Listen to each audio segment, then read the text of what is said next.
Thank you so much for listening to the podcast. Before we begin, I would like to acknowledge Wurundjeri country, as that is where this podcast is recorded, and extend this acknowledgement to all First Nations peoples, past, present, and emerging. This podcast takes a holistic approach on community building and knowledge sharing that I hope you can utilise in your life. Let's do this. Morning light and coffee black. Lesson plans are on the stack. Ready for the students' track. Gonna find our groove.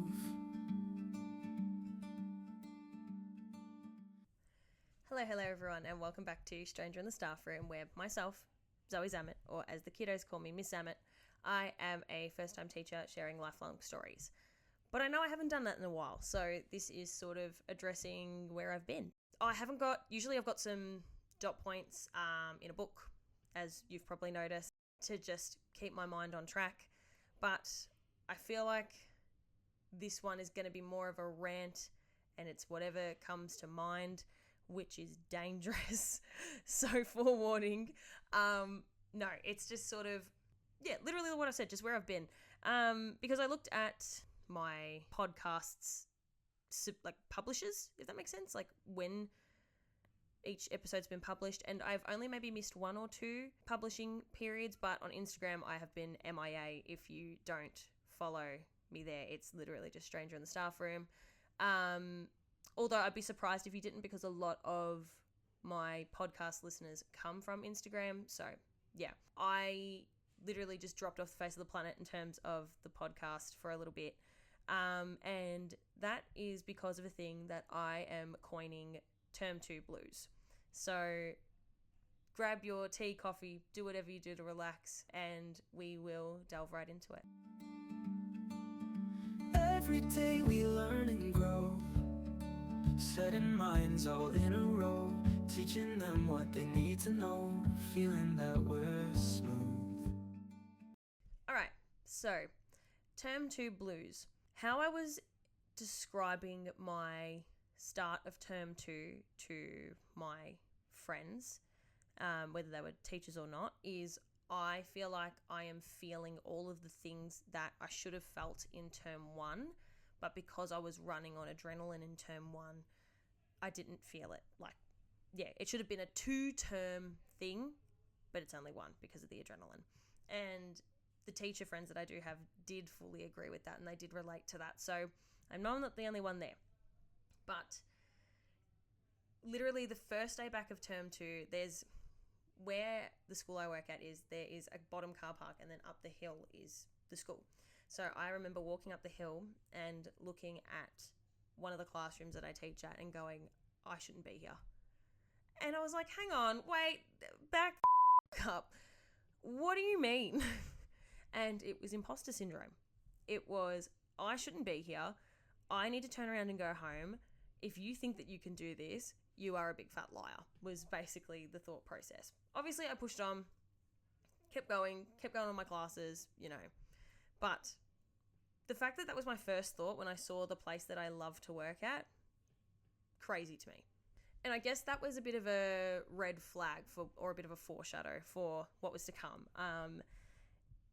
I wouldn't say there's been depressive moments, but there's definitely been burnout. Those sort of boundaries that I was really confident in setting in Term 1, they were fading. Hit this on your I'm a teacher bingo card. I started doing work during lunch and recess. Yay! No. Oh, even better, add this to your bingo card. I stopped eating lunch. Yay! No.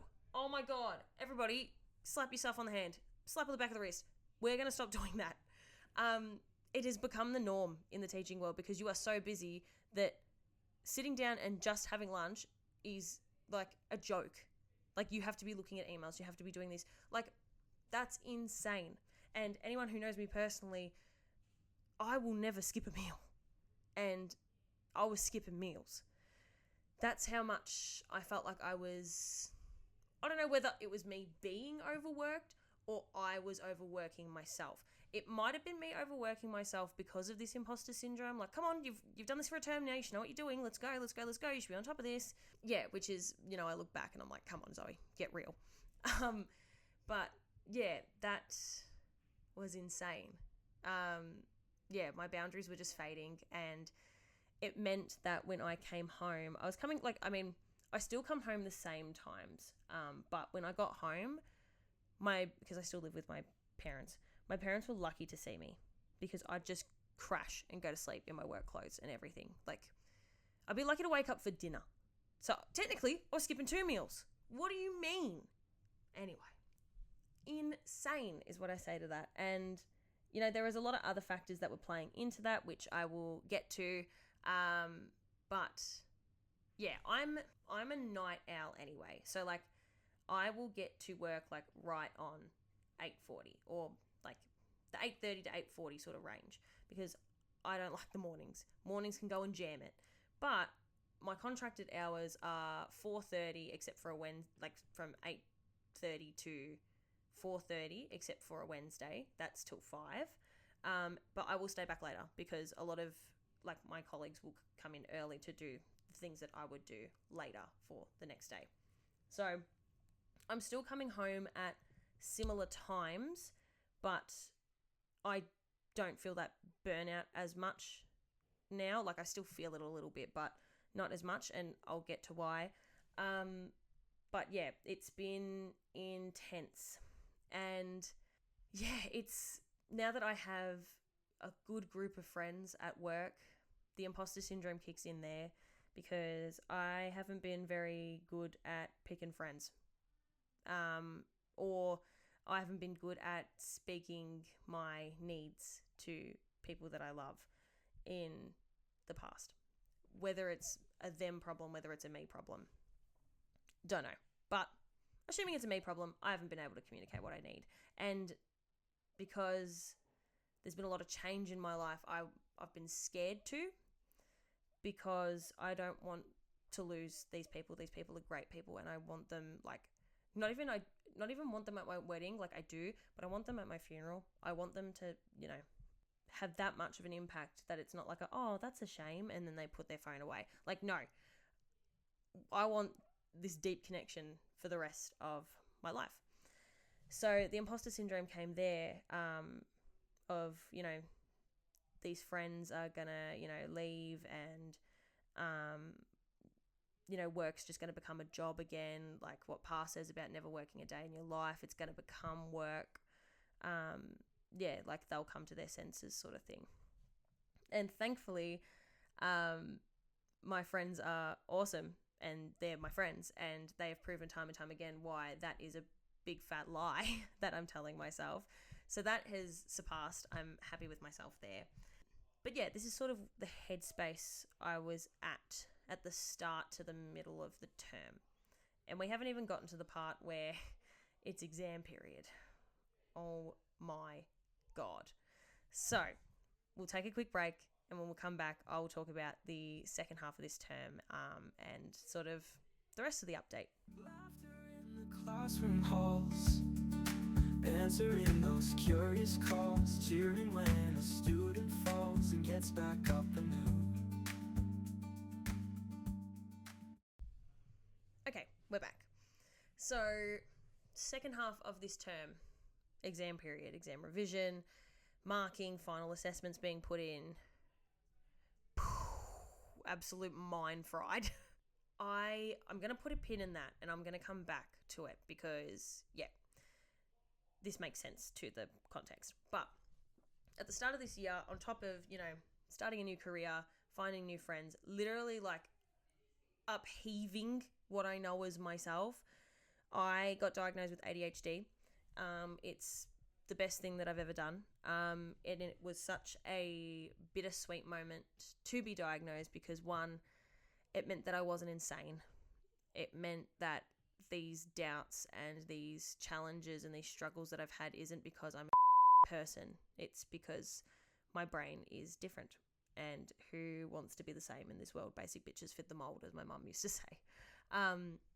So it was really comforting to know that it wasn't, of course it's a me problem, but it wasn't because I was selfish, or it wasn't because I was lazy, or it wasn't because I was, you know, anything like that. So that's nice. And so I've had to try and juggle what that means and sort of rewriting narratives of what I've made about myself from as a kid.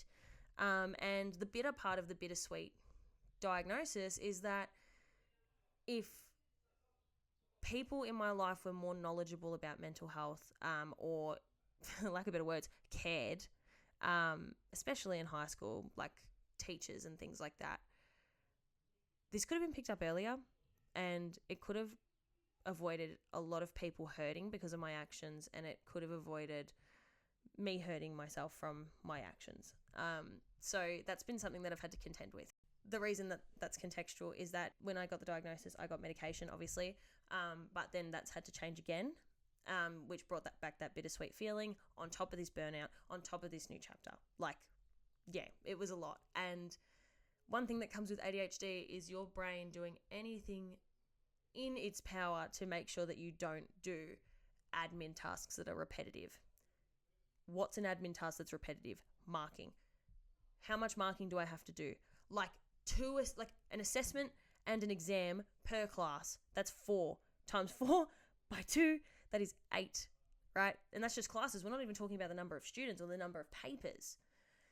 So yeah, it's been very difficult for me to try and hit deadlines, and that makes me feel like less of a human. But then I'm trying to rewrite the narratives of, like, you know, trying to find ways that do help me fit those benchmarks, but also asking for help. And yeah, it's just been insane. And even like, you know, I've always needed structure. I like my days of freedom, but if the days of freedom outweigh the days of structure, I can spiral and I can become depressed very, very quickly. Now that I know that that's ADHD, makes my life feel a whole lot better. Like, you think that there's structure on how to do things, and then you do that structure, and then it's not the other person's, like, it's not the third party's fault that they're bringing it to your attention that, like, you are doing, like, you need to do it another way. But it's just that frustration of, like, I'm following your structure that you told me. Like, why are we having a disconnect right now? And it's constantly feeling like you're doing the wrong thing. Yeah, that has been the biggest thing. Like, the kids, we're sweet. It's the admin side of things that really, really got me. And that's term 2 blues, because those admin tasks are tenfold because of exams, because of reports, because of everything. Yeah, so we are now at week 9 out of 10 of term 2. And yeah, it's been a tough one. It has been a real tough one. But I also am quite grateful for a couple of things. And actually, I know I said I wasn't going to have notes, but I'm going to use my teacher detox toolkit because I've just cleaned my desk. Everything looks all pretty and nice. So I'm going to write some things that I'm grateful for from this term and share them with you guys. Yeah, so be right back. Okay, cool. So I know that wasn't much of a break for you, but it was for me. I needed to, like, sort of put pen to paper. And it's crazy. I've had a headache right here for the whole day. I just started writing that down and it's basically gone. So treat yourself. Look after yourself. Okay, so in term 2, I have been grateful for my girls and guys. So that's my work friends and just the communities that I'm able to be a part of, and not just be a part of, but have a valuable part in. Love that to bits. 2 of these sort of link up, but the strong beyond classwork connections I've made with kids. I have almost been moved to tears, like more than I could count on one hand, from these kids. And if they're excited about something, the words "I'm so proud of you" leave my mouth before I even think, because I am.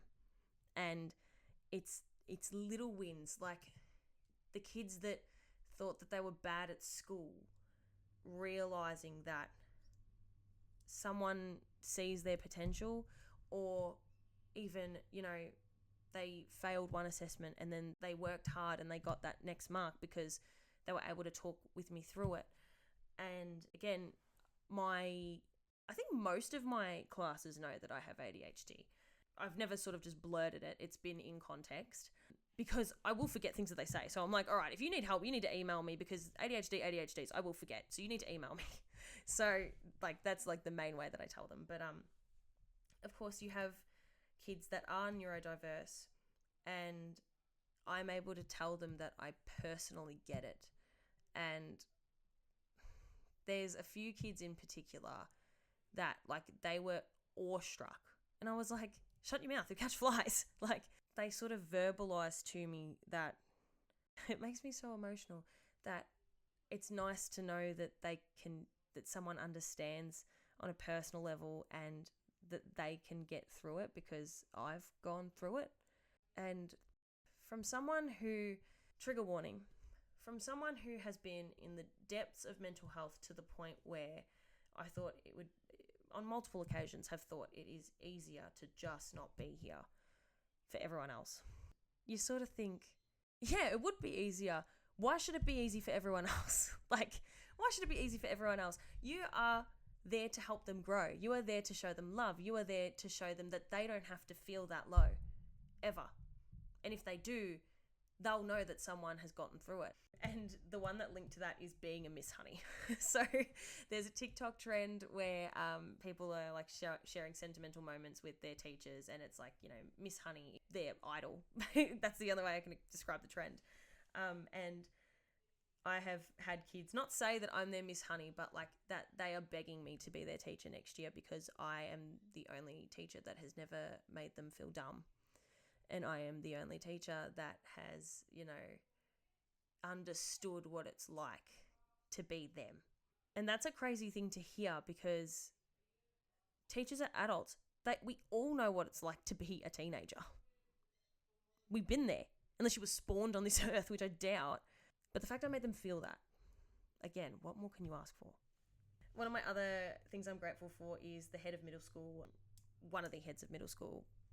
So grades 5 to year 8, she really not only said that she would help support me with, you know, particular classes, but she put actions into place that no one asked her to do. Like, you know, she did her job and then beyond for me. And the weight that was lifted just to be told that this is what we can do, that it wasn't just a thing that I had to suck up and deal with. Insane. And on top of that, actually, the head of faculties that I'm with, so the head of science and the head of English have done the exact same things. So I'm very grateful for those people in management. Pre-service teachers, PSTs and their mentor teachers. I've had pre-service teachers observe me. What? I was in their position last year. What are you going to learn from me? But apparently, like from what I've been talking about with them, it's helped them a lot. And rock on, sure, let's go with it. But I did not think I'd be confident enough to let someone observe me to learn from me. Like, I've had people observe me to give me feedback, but not to learn from me. But then I realized it's not that big of a deal. We can all learn from everyone. These kids are teaching me. So let's do it. So that was kind of cool. Just to be on a superficial level, in term 2, the last thing that I wrote down that I've been grateful for is my winter outfits. So don't know whether I've mentioned it on the podcast, but I lived in Europe for 2 months as a study abroad with my uni. So my winter outfit is Mediterranean to the max. We're talking Milan fashion. I love it. So my summer outfits have sort of been like a makeshift because I've never taught in summer because my placements have always been like autumn, winter, spring. So I had to sort of makeshift some summer outfits, but my winter outfits are so coordinated and they're so beautiful. And yeah, it's just nice to look the part. So yeah, that is where I've been. So hopefully, look, I've always tried to have a podcast sorted once a fortnight, but considering this burnout that I'm in, I just want consistency, or like to sort of get back into the structured routine of sitting and making a podcast and then putting that up and then not delaying these sort of behind the scenes things with it. And because I was feeling so low in myself, I didn't feel like anyone would listen or care. But I listen and I care. So I'm going to put this out. And if you agree with me, then you're my people and you should follow too. And that would be a great gift. So yeah, that's where I've been. If you have any questions or anything like that, I will be doing a Q&A in a future episode. So feel free to comment on this episode, any questions that you want to ask, and I can have them answered in a future episode. But yeah, hopefully this burnout will start. Well, not start, it already has eased up, but hopefully it eases more. we'll see how we go. Best of luck to everyone in the exam period at the moment, students, teachers alike. It's a mess, and we will get through it. Stranger in the Staff Room, over and out. Teaching vibes were in the air, sharing knowledge everywhere, guiding young minds with such care. This is what we do.